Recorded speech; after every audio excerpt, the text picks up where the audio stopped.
everyone, welcome back to another video. Today I'm here, Beth, and this is Megan. Hello. So today's video is going to be our 10 quick tips to reduce waste in your home. So these are 10 really easy tips that we find that you can implement into your everyday lifestyle to help you reduce waste.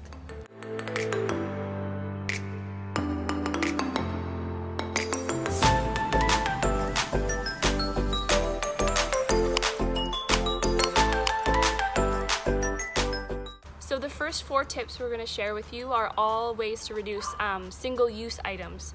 So the reason we're emphasizing this video so much on single-use items is because if you think about gathering the resources and putting the energy into creating these items just to be used for a short amount of time, it's a really wasteful process when you could be using something that's reusable over and over again.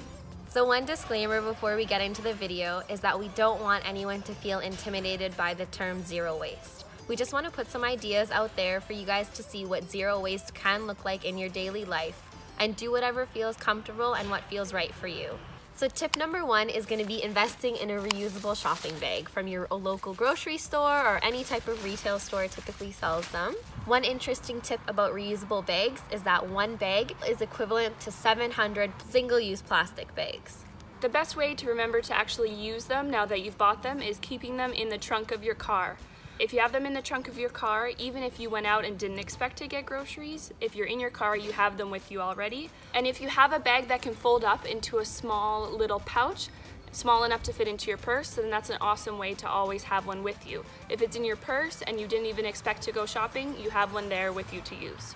And you don't even necessarily need to use them just for groceries. If you have one in your purse and you end up going shopping for clothes or makeup or anything else, you can use it for that as well. Reusable shopping bags even make really good lunch bags. So tip number 2 is investing in a reusable water bottle over using single-use plastic water bottles. So even if you are recycling your single-use plastic water bottles, there's still a lot of energy and resources that are being put into recycling them. By using reusable water bottles, you're cutting down on those resources and the energy. What also goes along with using a reusable water bottle is drinking tap water. We are very, very lucky here in Abbotsford to have the drinking water we do, and so we should be able to utilize it. It's a resource that's already being supplied right to your house, so it's a perfect one to use. Over 10,000 tests are done annually on our water quality to ensure it's meeting drinking water standards. You can also refill your bottle while you're out and about. If you're at a coffee shop or a restaurant, they will happily fill it for you from their tap, or lots of places actually have water bottle refill stations.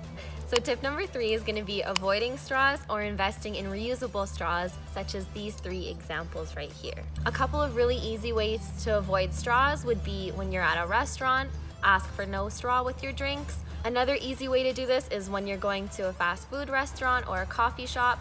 You can always ask for your iced beverage to be put in a cup that doesn't require a straw. And another easy way to do this is choosing to go to places that don't use straws, or even going to places that use compostable straws rather than single-use plastic ones. Lots of businesses are actually going straw-free, so you'll find at restaurants they automatically give you a glass without a straw unless you specifically ask for one. If what you're drinking does require a straw, such as a smoothie, using a reusable one is an awesome option. You can get tons of different kinds. There's stainless steel, bamboo, plastic straws, and these are just examples of different size stainless steel ones you can find.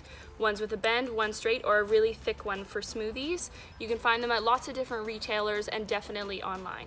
The reason we want to avoid using single-use plastic straws so much is that Canadians regularly use 57 million single-use plastic straws per day, and those are all ending up in the landfill or elsewhere. So tip number 4 is going to be investing in reusable travel mugs like this one. So similar to the idea of investing in a reusable water bottle, when you're using a reusable mug, it's cutting down and eliminating the use of single-use disposable coffee cups.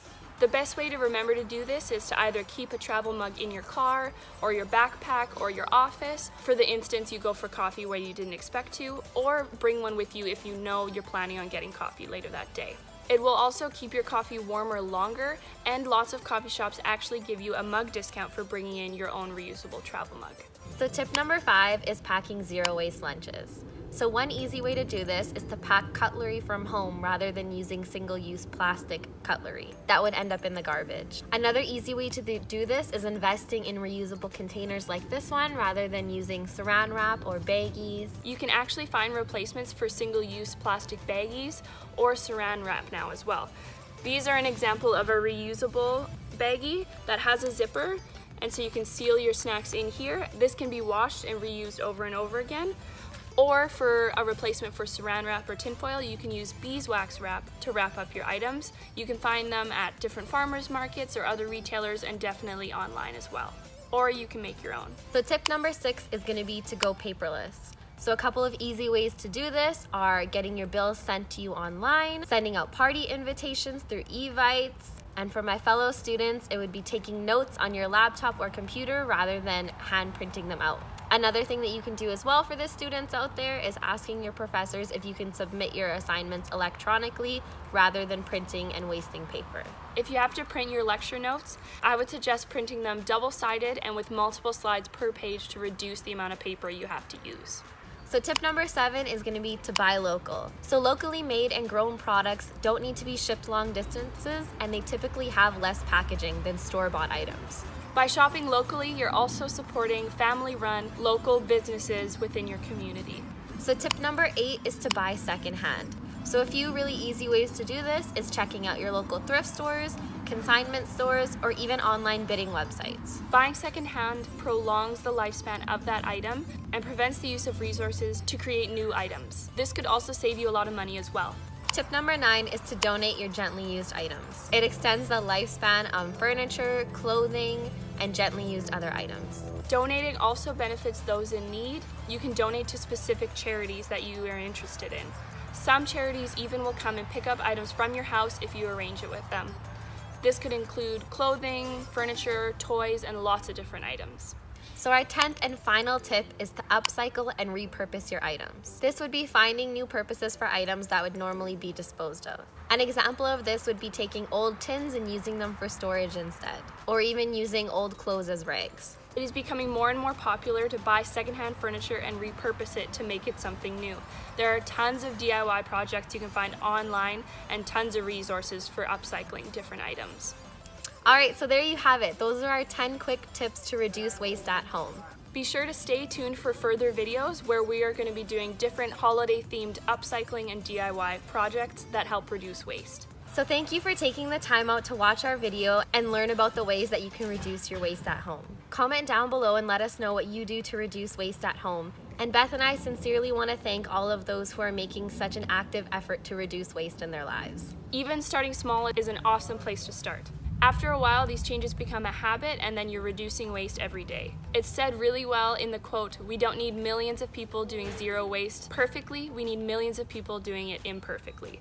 And that's so true. Even making small changes makes a huge impact. Thank you for watching. And stay tuned for more videos in the future about waste reduction. Bye! Wow, we were on cue.